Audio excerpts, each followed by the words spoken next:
Welcome to The Deep Dive. Picture this. You finally get the keys to that amazing luxury car. Feels like success, right? The ultimate symbol you've arrived. Absolutely, that initial thrill. But what if that feeling, that moment of triumph, is actually the start of a huge financial headache? Our deep dive today looks at exactly that based on a really striking report from URBT News. It just came out, October 6th, 2025. Yeah, I saw that one. Pretty eye-opening. It details this, well, honestly, kind of alarming trend.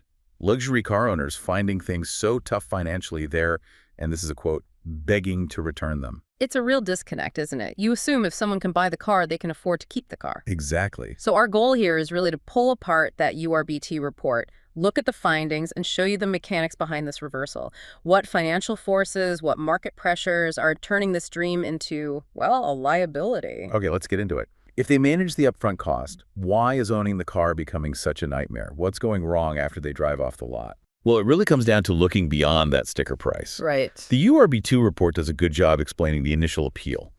You know, the status, the tech, the sheer prestige. People buy into the idea of the car. Yeah, the image. But the report really hammers home how different the reality of ownership is. The day-to-day costs are often a shock. That first year, Yeah. it reveals the purchase price was just the beginning, really. Yeah. Just a down payment on ongoing specialized expenses. And the report says it's not just one big thing, but like a combination of hits piling up. Exactly. A perfect storm, you could say. The URBT analysis points to three big immediate pain points.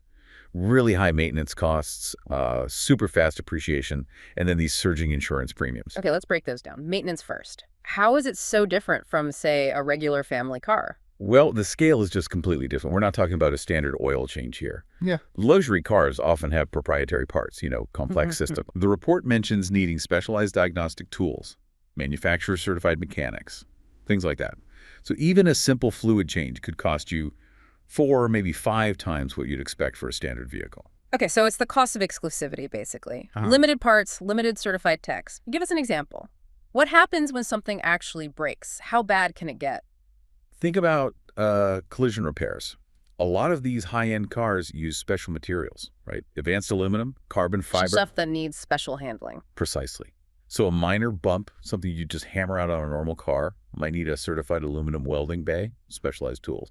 Suddenly, a small repair bill can balloon into the thousands, even 5 figures. Yeah. Just because of the engineering and finding someone qualified, it's a constant, non-negotiable cost baked into owning that prestige. Wow. Okay, that definitely covers the high maintenance and repair costs. What about the other things you mentioned? Insurance and taxes. You said insurance is spiking. Yeah, and it's kind of a vicious cycle. Insurers see these cars as much higher risk. The source points to 2 main reasons. Okay. First, those massive repair costs we just talked about mean any claim is going to be expensive for them. Right. Second, there's the theft risk. These cars are often targets for organized theft rings, High-end parts are valuable, traceable. They get shipped overseas, disassembled. Big business, unfortunately. So the insurer is basically covering a higher chance of a really expensive payout. Exactly that. Right. And then you have local costs, like property taxes on vehicles in some places, or registration fees based on value. Oh, yeah. Forgot about those. Those are based on the car's value, which is high, so the annual bill could be substantial, much more than for a typical car. So you add it all up, specialized repairs, premium fuel only, the crazy high insurance, maybe these local taxes. Yeah, owners suddenly realize the monthly running costs are blowing their budget way out of the water. That quick pileup of financial pressure is what leads to wanting to return the car, or sometimes, unfortunately, even repossession. It's a massive miscalculation of the true cost of ownership then. Okay, let's shift from upkeep to the car itself as an asset. You mentioned this gets really interesting, linking the costs to the market. The depreciation cliff. How bad is it for luxury cars? This is absolutely key to understanding why it becomes a financial trap.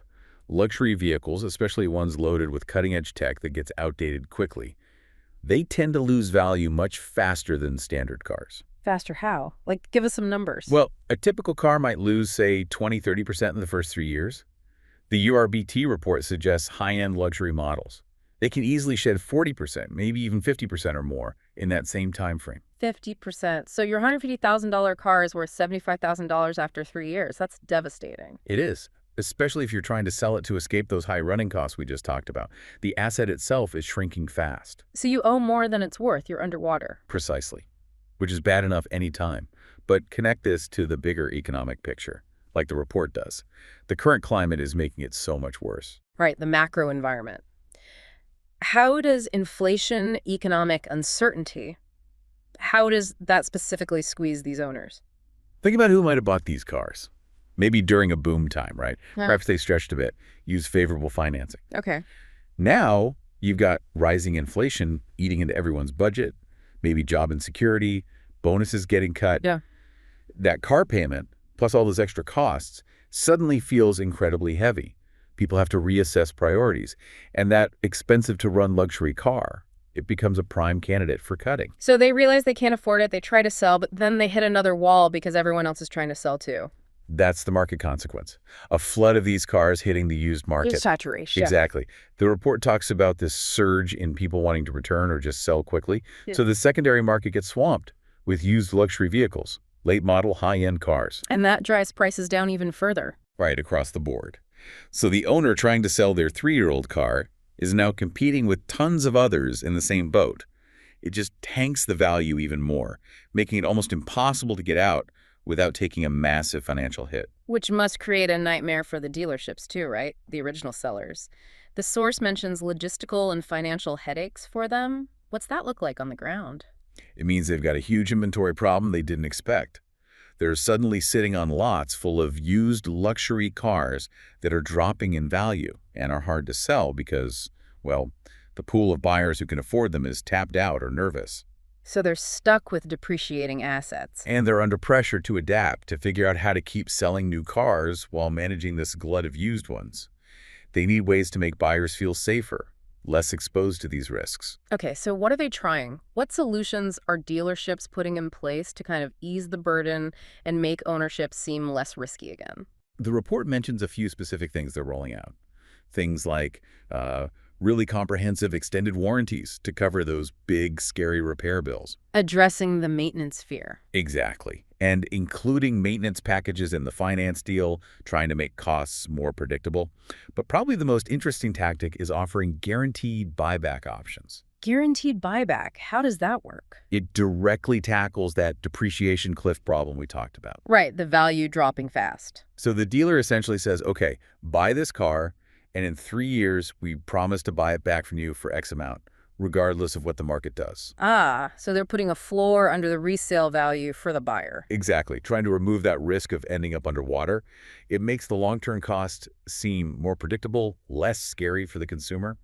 It's definitely a reaction to what's happening in the market. Those sound like potentially good deals for a nervous buyer. But the report sounded a bit skeptical about whether these fixes are sustainable for the dealers themselves. Yeah, they're cautious. And rightly so, because these programs don't eliminate the risk. They just shift it. From the buyer to the dealer. Right. The dealership is now taking on that risk of the car's future value.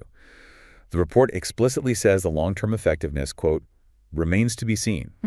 If the used market stays flooded, if depreciation doesn't level off, dealers could face huge losses honoring those buyback guarantees.